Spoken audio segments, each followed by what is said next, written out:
WWE Bad Blood is shaping up to be one of the best pay-per-views of this year.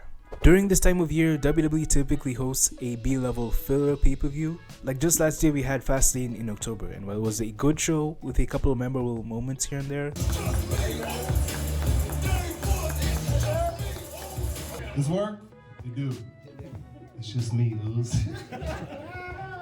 it just didn't feel as important as a Royal Rumble or a SummerSlam, in the sense that no major feuds ended and there were no big title changes or key moments. Now with Bad Blood this year, the exact opposite is true.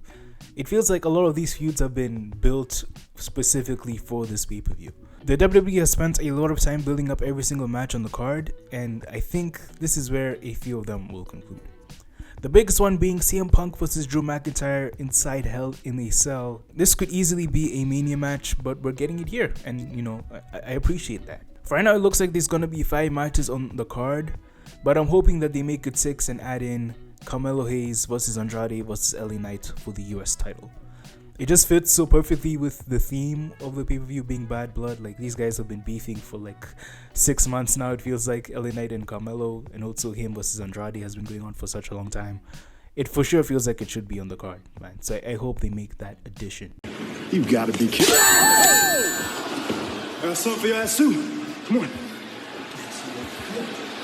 But Triple H for some reason likes sticking with 5 matches nowadays, and I'm not one of the guys who hate it. Like, I'm fine with it most of the time. Like, I get wanting to have really good matches on TV, but for this specific case, this match for sure needs to be on the card, but we'll see what happens. Give me what I want.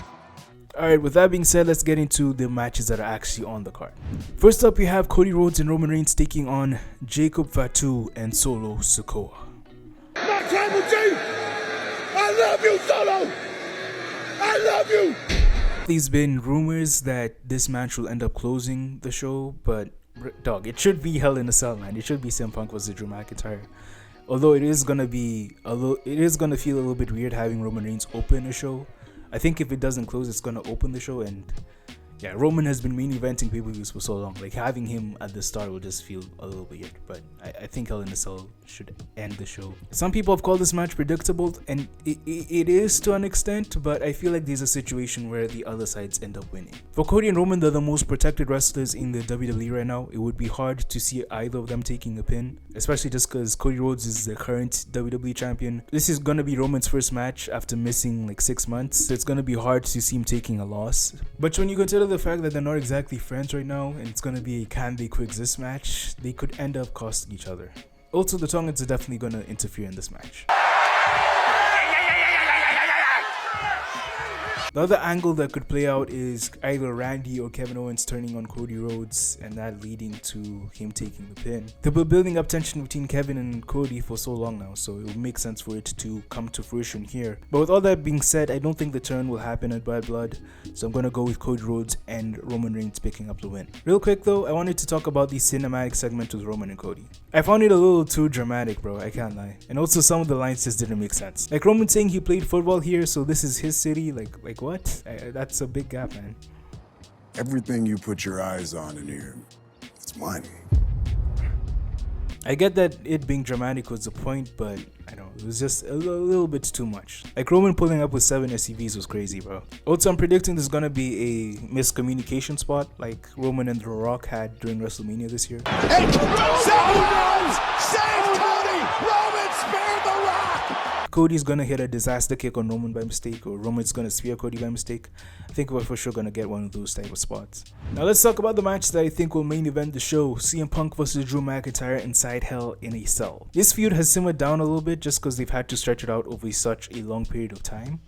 I'm still excited for it, but it's for sure a cool off. I prayed for this and it happened. It's a tough one to call because I can see either guy winning, but I'm gonna go with CM Punk retaining with AJ Lee interfering in some way. She's been mentioned so many times throughout this feud for her not to show up at some point, and I think it's gonna be here. Also, faces typically win in this type of match, and if CM Punk cheats in this way, like, it could give Drew McIntyre an out. The only question is what happens after. Like, what happens to McIntyre after he loses this match? Does he take a break? Because it will feel weird if he just hops right into something else after a big loss like this. But we'll have to wait and see. Let me know what you guys think. Next up, we have Liv Morgan versus Rhea Ripley in a shark cage match. This is why I love wrestling, bro. Stipulations like this are so ridiculous. I love it though. Interfered in every single women's world championship. That wasn't me, that was Tom. No, that was you. Save your breath. Adam Pearce added this stipulation because he didn't want Dom to interfere, but he 100% will in some way, bro. Might be brass knuckles, it might be a chain, it's gonna be something. Either way, I think Liv Morgan is gonna win this match. Like, they telegraphed Rhea Ripley winning too much. I think Liv got it. The Judgment Day has been booked to look weak the last couple of months, and the reason why, I believe, is because they're gonna win out during this pay-per-view. Of course, Rhea Ripley has been booked very strong, so I can definitely see her winning. I wouldn't be surprised if that happened, but I think Liv Morgan got it. Also, Raquel Gonzalez has been gone for so long. I think she's close to returning, so her appearing here would make so much sense, man. Like, she has beef with Rhea, I think, and her and Liv used to be teammates, so her returning here would make a lot of sense, costing Rhea Ripley.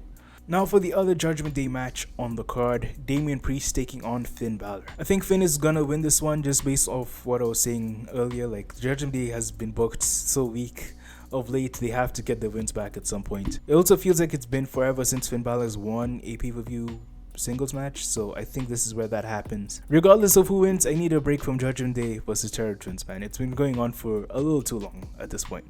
Last but not least, we have Bayley taking on Nia Jax for the Women's Championship. This is probably the weakest built match on the card. Bayley, I don't know, for some reason I'm not really feeling her new character at this point. To be honest, as weird as it sounds, I feel like it's because of her theme. Role model. The following contest is scheduled for one fall. Introducing first. It's just so bad, bro. Like, fans don't even react to it at all. Like, she's so beloved by fans, but she gets no reaction when she comes out. It's only when she starts her promo, when she starts wrestling, that's when the crowd gets into it. But at first, it's just pin drop silence. Nia has been bullying Tiffany Stratton backstage for the past couple of weeks, so you would think that would mean a cash-in during this match, but it's definitely too soon. I think Nia retains after another fake cash-in. You could also have Naomi try to help out Bayley, but end up costing her the match. I mean, they've had their own beef going on, their own subtle beef, so that could also happen. Either way, Bayley isn't winning the Women's Championship, and I don't think Tiffany Stratton is cashing in either. Get the set. Nakamura knotting up the hamstring of the world heavyweight champion.